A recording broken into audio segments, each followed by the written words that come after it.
Pour ne rater aucune de nos vidéos, n'oubliez pas de vous abonner et d'activer la cloche. Ce qu'il faut comprendre, c'est que l'inflation, c'est un conflit d'intérêts. Il y a des gens qui en ont profité et des gens qui l'ont pris en pleine tête. La question étudiante, je ne me doutais pas qu'il y avait des telles inégalités quand j'ai vu leurs témoignages. C'est ça le vrai drame en France, c'est que vous avez des universités où vous allez avoir 40-50% d'enfants d'ouvriers et d'employés, c'était mon cas à Villetaneuse. De l'autre, vous avez des enfants de classe supérieure qui vont faire des grandes écoles, qui parfois vont être financés et qui vont pouvoir se projeter dans l'avenir, dans un avenir lointain et plaisant pour eux. Ça, c'est pas possible.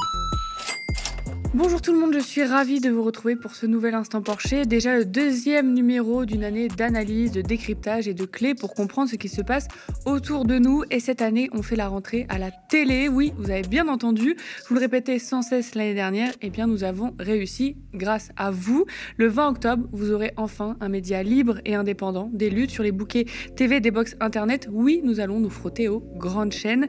Nous avons absolument besoin de vous pour cette grande étape de l'histoire médiatique. Pour constituer notre grille des programmes, nous sommes en pleine levée de fonds sur KissKissBankBank. Rejoignez cette grande aventure et soutenez la première coopérative médiatique de France sur le petit écran. Bonjour Thomas. Salut Lisa. Alors tu étais au Mexique pour la promotion de ton livre, ça s'est bien passé ? Oui, c'était très très bien.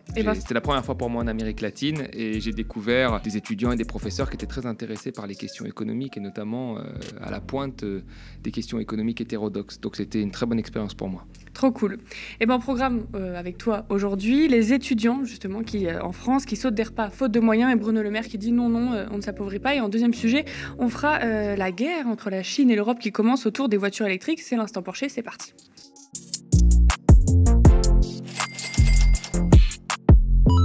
Un étudiant sur deux saute des repas pour raisons financières en France. En 2023, l'association Linky avance 54%, l'association Copain 46%. Bref, dans les deux cas, les chiffres sont alarmants et surtout augmentent.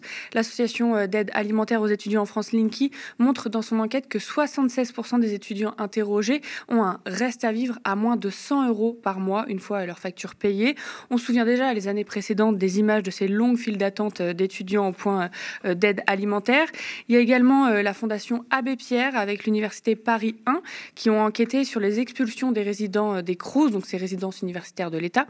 Et les résultats sont édifiants. Sur 221 enquêtes du Crous pour expulsion étudiée en 2022, 87% des résidents ont été expulsés, dont 57% sans délai. Des délais de seulement 8 à 15 jours sont parfois accordés. Eux n'ont pas le droit à la trêve hivernale.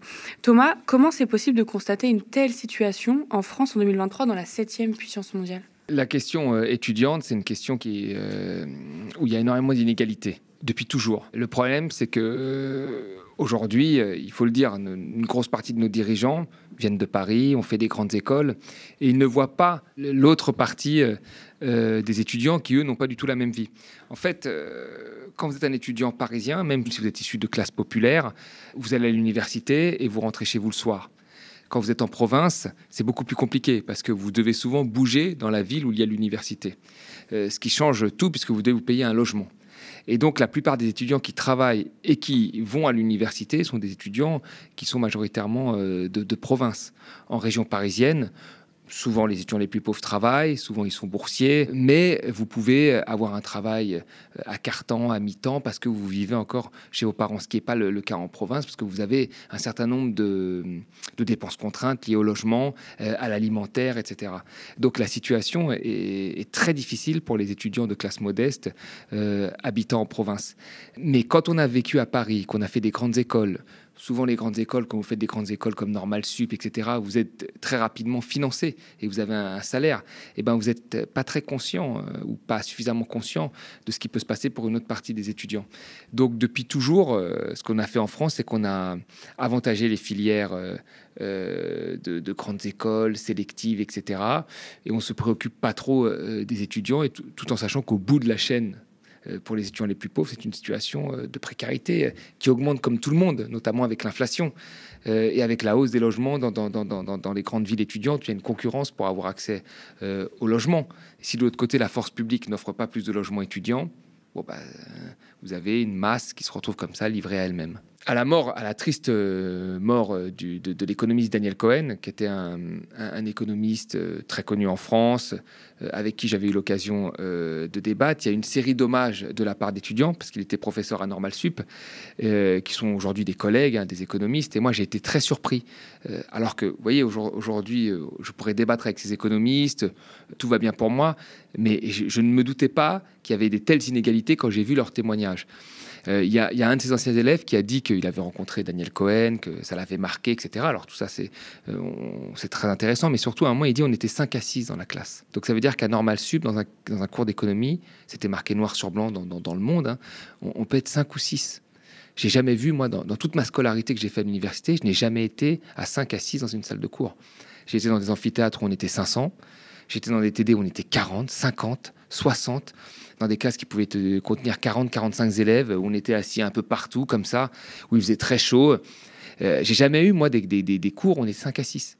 Et puis j'ai vu d'autres témoignages avec des élèves qui, encore une fois, ont déjà un salaire étudiant, donc peuvent se poser les vraies questions. Il y a eu des étudiants, dont la prix Nobel Esther Duflo, qui disait, voilà, je voulais changer le monde quand j'étais jeune. Je voulais changer le monde et j'ai rencontré Daniel Cohen qui m'a ouvert son bureau et qui m'a expliqué ce que je pouvais faire pour changer le monde. Mais en fait, on se rend compte que avoir 20 ans et avoir le luxe de vouloir changer le monde, c'est un luxe qu'on a que quand finalement tous les autres contraintes de la vie étudiante sont remplies et ne sont plus un problème. La plupart des étudiants qui ont 20 ans, que même j'ai vu dans des TD à l'université de Tolbiac ou ailleurs, sont des étudiants qui pensent à réussir leurs examens, qui n'arrivent pas à y voir clair dans l'avenir, pour trouver un emploi, qui veulent trouver des emplois quand même assez rapidement et donc faire des filières qui leur permettent de s'intégrer vite dans l'entreprise. C'est des étudiants, quand ils n'ont pas une bourse à échelon supérieur qui leur permet d'avoir l'équivalent d'un peu moins d'un mi-temps, travaillent à mi-temps. Donc ils ont des questionnements de court terme, de survie, alors qu'à côté, vous avez des étudiants qui ont fait des filières sélectives, certes, qui sont souvent issus de classes supérieures, c'est pas moi qui le dis, c'est toutes les statistiques qui le montrent, et qui eux sont très peu nombreux dans les classes, sont payés ou ont accès à des cours dans des meilleures conditions et peuvent eux se poser des questions du type que vais-je faire pour sauver le monde, quelle entreprise je vais choisir, ou d'autres questions, ce que n'ont pas un certain nombre d'étudiants qui sont eux dans des complications quotidiennes pour essayer de survivre. Et c'est ça le vrai drame en France, c'est que vous avez des universités où vous allez avoir 40-50% d'enfants d'ouvriers et d'employés, c'était mon cas à Villetaneuse. Vous avez la même chose en province où là, il y a des murs de frais supplémentaires, et puis de l'autre, vous avez des enfants de classe supérieure qui vont faire des grandes écoles, qui parfois vont être financés et qui vont pouvoir se projeter dans l'avenir, dans un avenir lointain et plaisant pour eux. Et cette inégalité, dans un pays où il y a marqué sur tous les frontons de mairie et même d'écoles liberté, égalité, fraternité, c'est un problème. Bah oui, je te dis que ça paraît fou dans la 7e puissance mondiale quand même de voir tout ça. Surtout quand on voit un ministre de l'économie très content, lui, de son bilan. Il parle de sa croissance économique cumulée supérieure à ses voisins, de son PIB qui augmente, bref, des indicateurs économiques, quoi. Et quand on l'interroge sur l'appauvrissement ou non de la société française, Bruno Le Maire répond ça, c'était sur France Info. La France tient parce qu'il y a les associations, parce qu'il y a les bénévoles, parce qu'il y a les restos du cœur. Elle tient parce qu'il y a de la générosité individuelle. Elle tient parce que vous avez des entreprises que je salue au passage. Je suis un peu stupéfait des polémiques qui entourent les dons qui sont faits par les entreprises. Mais vous avez beaucoup d'entreprises, de l'agroalimentaire, du vêtement, d'autres secteurs, qui ont donné aux restos du cœur, qui donnent aux banques alimentaires. Mais la crise de ces associations, c'est pas le signe d'un appauvrissement de la population française? Non, je crois pas. C'est le signe que l'inflation touche très durement beaucoup de nos compatriotes, mais je récuse cette idée qu'il y ait un appauvrissement de la société française. Il y a quand même un Français sur 5 qui vit à découvert cette année. Il y a beaucoup de... Comprenez bien ce que je dis. L'économie française, une fois encore, a des bons résultats. Nous créons des emplois. Et l'objectif est de créer des emplois toujours mieux qualifiés et mieux rémunérés. Mais bien entendu qu'il reste aujourd'hui beaucoup de personnes en difficulté, beaucoup de personnes qui ont du mal à boucler les fins de mois, beaucoup de personnes qui ont du mal à se nourrir. Donc si l'inflation touche durement, eh bien c'est un appauvrissement, non? Enfin là, Bruno Le Maire récuse l'idée d'appauvrissement. Certes, il y a eu un rattrapage des salaires, les entreprises ont augmenté les salaires, mais moins vite que l'inflation. Donc les Français se sont appauvris. Et quand on regarde l'inflation sur 2 ans, et notamment l'inflation alimentaire, on est sur des chiffres à 20% d'inflation.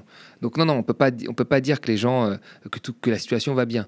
La situation ne va pas bien, et il y a une grosse partie de la population qui a pris de plein fouet l'inflation. Ce qu'il faut comprendre, c'est que l'inflation, c'est un conflit d'intérêts. Il y a des gens qui en ont profité, et des gens qui l'ont pris en pleine tête. Ceux qui en ont profité, c'est les distributeurs, les industriels, qui sont très peu nombreux, et qui se partagent l'ensemble du marché, qui eux ont profité de ces hausses pour faire des profits supplémentaires, et nous voyons dans les résultats de leurs bénéfices. Et les autres, ce sont les salariés les plus modestes, qui n'ont pas eu d'indexation automatique et qui dépendent finalement des entreprises pour compenser en partie cette inflation, mais qui n'a pas été compensée totalement. Donc les gens se sont appauvris.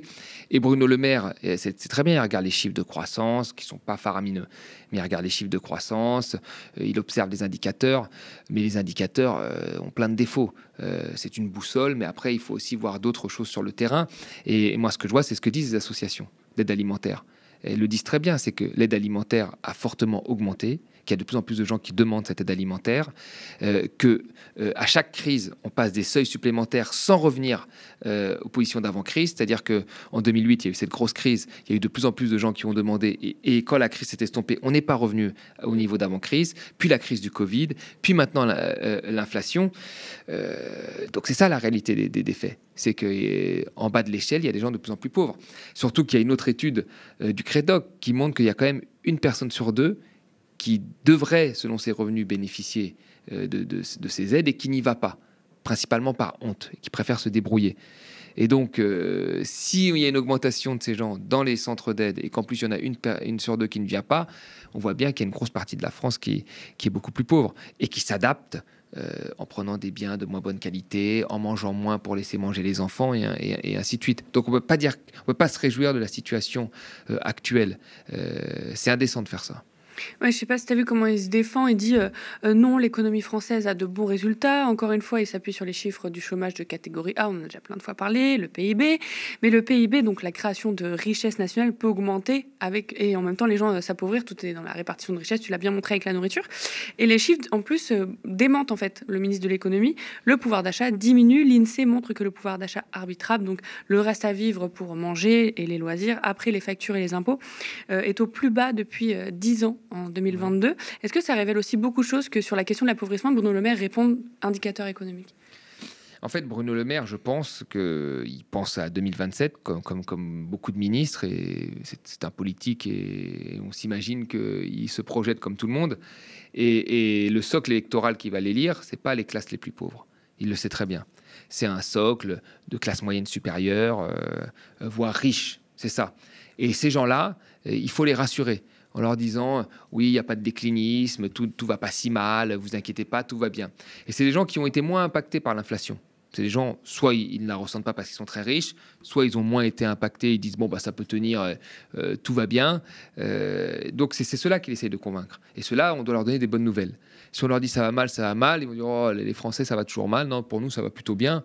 Donc il faut leur donner des bonnes nouvelles. Et c'est à eux que s'adresse Bruno Le Maire. C'est pas au reste de la population qui est la partie la plus pauvre, même s'il a dit à un moment dans une phrase que ça l'intéressait pour faire la concurrence avec monsieur Darmanin sur les classes populaires. La réalité, c'est que lui, il tient son discours d'expertise en prenant en compte les indicateurs et en sachant au fond de lui que la classe qui n'est pas impactée très fortement est possiblement celle qui pourra voter pour lui. Il dit ne pas comprendre les polémiques sur les entreprises qui aident. Alors évidemment, il fait référence à Bernard Arnault qui a donné 10 millions d'euros au Resto du Cœur après leur appel sur le manque d'argent. Beaucoup se sont indignés par la suite autour de ce don parce qu'il y a une grosse campagne de communication, etc. Est-ce que toi, tu comprends les indignations autour de ce don ? Enfin, on ne peut pas mener une politique de lutte contre la pauvreté en s'appuyant sur la bonne volonté des personnes les plus riches. Ça, c'est pas possible.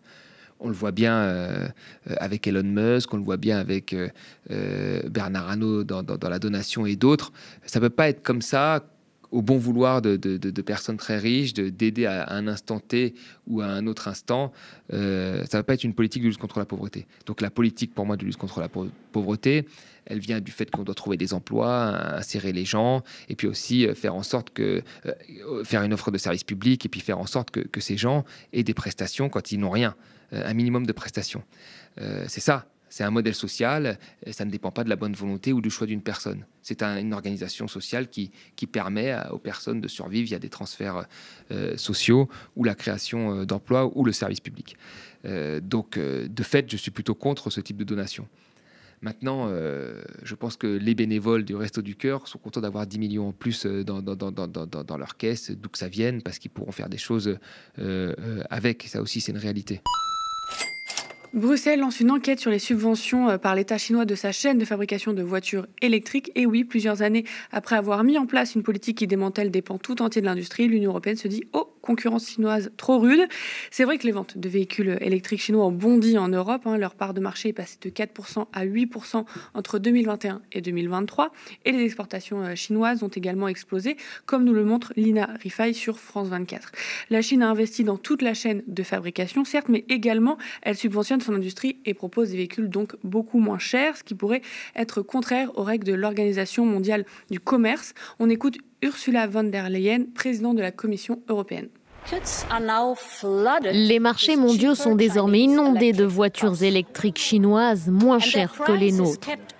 Et leur prix est artificiellement maintenu très bas par d'énormes subventions de l'État chinois. Cela fausse notre marché. Et comme nous ne l'acceptons pas à l'intérieur de notre marché, nous ne pouvons l'accepter venant de l'extérieur. Alors la France est très contente avec un exécutif et un Emmanuel Macron qui vantent la réindustrialisation depuis déjà quelques mois et qui voit dans les batteries et les véhicules électriques un secteur stratégique. On en avait parlé dans notre épisode sur la réindustrialisation version Macron l'année dernière que je vous invite à aller voir pour tout comprendre. Évidemment, Pékin ne se laisse pas faire. Cette mesure, prise au nom d'une concurrence loyale, est ouvertement du protectionnisme et elle aura un impact négatif sur les relations économiques et commerciales entre la Chine et l'Union européenne, a fustigé dans un communiqué le ministère chinois du Commerce. Thomas, est-ce que les subventions de la Chine sur sa propre industrie peuvent en effet créer une concurrence déloyale et des prix bas qui sont artificiels en Europe? Ce qu'il faut comprendre, c'est que tous les grands pays subventionnent leur industrie. Enfin, on a parlé d'Elon Musk à l'instant. Tesla a été en partie plus ou moins subventionné par des prêts publics et des incitations financières pour pouvoir se développer, qui sont des formes de subventions cachées. Personne n'est venu s'en plaindre. Là, les Chinois font la même chose. Ils l'ont dit noir sur blanc. Ils avaient fait un plan en 2015 qui s'appelait Made in China 2025 où ils disaient qu'ils allaient subventionner et créer des incitations financières pour un certain nombre de secteurs, l'intelligence artificielle, la robotique, les énergies vertes et la voiture électrique. Donc c'est quelque chose que nous savons. Le problème, c'est quoi en fait? C'est pourquoi on fait cette loi, enfin pas cette loi, ce rapport, cette étude, pour voir s'ils sont subventionnés. C'est pour protéger nos industriels européens qui, eux, n'ont pas fait la transition, le tournant vers la voiture électrique, ou ont beaucoup de retard. C'est ça le but. Faut pas être dupe. Même si l'Europe, sur un certain nombre de biens, devrait faire des enquêtes, parce qu'il n'est pas normal d'avoir des biens soit qui sont subventionnés, soit qui viennent de travail forcé, soit qui ne respectent pas des normes sociales et environnementales. Donc c'est important de faire ces recherches-là. Mais là, on voit bien qu'il y a une volonté, et d'ailleurs le von der Leyen a juste abordé cet aspect, de ne pas avoir des voitures à trop bas prix. Voilà. C'est quand même un problème même pour le consommateur en réalité, parce que le consommateur il peut acheter une voiture chinoise qui est la voiture du peuple, ceux mêmes qui le disent, électrique, ce qui serait plutôt vertueux pour en tous les cas les émissions de CO2 en ville. Et là on dit ah non, là on va peut-être regarder ce qui se passe, imposer une taxe, et donc on oblige les Français à acheter des voitures européennes dont les prix augmentent, parce qu'elles ont fait moins de volume, elles ont augmenté les prix, ou des Tesla américaines dont les prix sont extrêmement chers. Et après on va se plaindre que ah bah oui, il y a des émissions de CO2, il y a de la pollution, il y a moins de voitures électriques en ville. C'est un problème, même si il faut le dire aussi, la voiture ne résoudra pas tout. Et derrière, cette volonté de faire un rapport comme ça sur la voiture, sur le dumping dans les subventions sur la voiture électrique en Chine, il faudrait qu'il y ait une interrogation sur les mobilités du futur en Europe. Tout ça, on ne sait pas. En fait, on reste toujours autour de la voiture. Et ça, c'est important quand même d'avoir cette réflexion-là, parce que la transition écologique, ce n'est pas que la voiture électrique, au contraire. Alors là, il y a vraiment des limites. C'est aussi revoir et repenser la mobilité à l'intérieur de l'Europe, les prix des trains à l'intérieur de l'Europe, etc., pour favoriser le développement de transports propres, autre que celui de la voiture. Est-ce que l'histoire, c'est vraiment les Chinois sont méchants avec leur industrie, leur prix bas et tout ça? Non, en fait, c'est pas du tout ça l'histoire. Et c'est ça qui est intéressant. C'est que l'histoire de départ, c'est l'Europe qui l'a mis en place à travers le marché unique, à travers le choix de Jacques Delors d'aller sur le marché unique plutôt que de construire des grandes entreprises européennes qui s'imposeraient au reste du monde. L'histoire de base, c'était l'Europe avait un avantage technologique, genre plein d'industries. Et comme il avait un avantage technologique, il était pour le libre-échange. Parce que là, quand tu as un avantage technologique, iPhone et Apple est très content de vendre ses téléphones en Europe, parce qu'on n'a pas de téléphone pour faire concurrence. Donc là, ils ont un avantage technologique. Et puis comme maintenant, nous n'avons plus cet avantage technologique, c'est les Chinois qui l'ont, clairement. Eh bien, nous redevenons des fervents défenseurs du protectionnisme. Donc moi, c'est ça qui m'embête, c'est que les gens sont des girouettes. Quand on parlait de protectionnisme, et moi je défendais une forme de protectionnisme économique pour protéger nos industries et nos emplois, et ben, à l'époque, on vous traitait de nationalistes, de personnes qui étaient contre l'avenir, qui étaient proches des idées du Front National. Et aujourd'hui, en fait, Bruno Le Maire, il veut taxer des voitures venant de Chine, et l'Europe fait une enquête sur les voitures venant de Chine. Donc maintenant qu'on a une perte en technologie, ben on fait un protectionnisme et que le consommateur paiera au final. Parce qu'on se protège sans qu'il y ait sur place un concurrent, puisque nous avons quand même du retard sur la voiture électrique en Europe. Donc, il y a une guerre économique qui a été menée. Vous avez des Chinois qui ont investi massivement de l'argent, qui ont des entreprises complètement intégrées, de la production dans les mines à la distribution. Alors que nous, on a cassé toutes nos entreprises intégrées, on a dit qu'il fallait délocaliser, faire des filiales, etc. Et vous avez de l'autre côté des industries automobiles chez nous qui ont, pratiqué la logique actionnariale jusqu'au bout, en baissant les salaires, en délocalisant, en créant des structures financières, ce que certains économistes ont appelé une forme de Fordisme financier. Elles ont tout fait, sauf penser la voiture du futur. Alors ça fait des profits sur le court terme, mais sur le long terme, on voit le résultat, c'est qu'elles ont 10 ans de retard. Oui, il y a plusieurs choses qui nous interrogent. La première, c'est de tout miser sur la voiture électrique, alors que ça pourrait devenir le nouveau diesel dans 20 ans si on ne fait pas, comme tu as dit, des trucs complémentaires, les transports en commun, la question des batteries aussi, il ne faut pas oublier. Et la deuxième chose, c'est quand même qu'on a des champions de l'automobile, normalement. Renault, Peugeot, qui à la base étaient des petites voitures, qui pouvaient se vendre à tout le monde, qui n'étaient pas chères. Après, elles ont pris le virage de faire des voitures plus grosses, plus luxueuses, même dans l'électrique. Elles veulent faire du gros, du luxueux et donc finalement en fait du polluant. Est-ce qu'on a un réel défaut de stratégie industrielle automobile en Europe et puis en France, où il y a ces champions-là? Ça fait 30 ans qu'on n'a pas eu de politique industrielle en France. Et en Europe, l'Europe n'a pas été construite pour avoir une politique industrielle. L'Europe s'est construite autour d'un marché, le marché unique, c'est tout. Donc il n'y a pas de politique industrielle. Qu'est-ce qui se passe quand il n'y a pas de politique industrielle? Vous avez des grosses entreprises dont l'État est actionnaire parfois, c'est le cas de Renault, qui vont faire du moteur thermique et qui n'ont pas envie de changer parce que c'est fatigant de changer, ça demande des investissements, et quand vous n'investissez pas, ça va ailleurs, dans la poche des actionnaires ou des dirigeants qui ont leur salaire indexé sur ce qu'ils donnent aux actionnaires. Et donc elles ont tout fait, elles ont été jusqu'à truquer les essais sur les voitures diesel en disant que les diesels étaient propres, alors que ça faisait des années que beaucoup de pays étaient passés à d'autres technologies. Je rappelle toujours que le Japon, Tokyo, s'est rendu compte que le diesel avait un impact sur la santé, bien avant que l'OMS le déclare, et ils ont fait la transition du diesel, ils ont interdit le diesel à Tokyo, ils ont fait la transition dans leur constructeur automobile, Toyota, du diesel à la voiture hybride. C'était au début des années 2000. Nous, pendant ce temps-là, nos producteurs, ils s'accrochaient au diesel. Ils disaient non, il n'y a que du diesel, c'est propre. Et on a eu parfois des années 80% de voitures vendues qui étaient des voitures diesel. C'est hallucinant. On n'avait jamais vu ça au monde. Quand l'OMS a dit en 2010 que le diesel, 2010-2011, que le diesel était un cancérigène certain, donc ça y est, c'était sûr, qu'est-ce qu'elles ont fait? Non, maintenant, nous, c'est propre. On a les filtres à particules, etc. Et en fait, on s'est rendu compte qu'elles truquaient les essais. Donc, plutôt que d'investir sur la voiture du futur, qui devrait être plus légère, qui devrait être dans l'électricité, électriques, enfin, ou plus petites, et ainsi de suite. Et ben, ce qu'elles ont fait, c'est qu'elles ont menti, elles ont triché, elles ont fait du lobbying pour nous dire que les moteurs thermiques étaient géniaux. Et puis maintenant que l'Europe a voté la fin des moteurs thermiques d'ici 2035, et ben, elles disent « Ouh là là, c'est très très grave, on va tout donner le marché aux Chinois et aux Américains ». Mais il fallait y penser avant. Fallait y penser avant. Et le plus grave dans cette histoire, c'est quoi? C'est qu'au final, il va y avoir toujours ce chantage à l'emploi des grandes industries, où il y a eu des salaires quand même énormes de grands patrons, hein. De M. Tavares, c'était des salaires à 66 millions avec les bonus. Donc des salaires énormes. Et ben à la fin, on va nous dire, ah bah écoutez, ça représente 200 000 emplois, 300 000 emplois, trois fois plus avec les emplois indirects. On va tout liquider, sauf si l'État nous aide.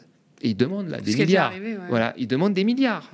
Et donc, c'est le contribuable qui va renflouer le manque de vision de ces compagnies, alors qu'elles ont dégagé des profits énormes chaque année, de court terme, qui ont été dans la poche des actionnaires et des patrons.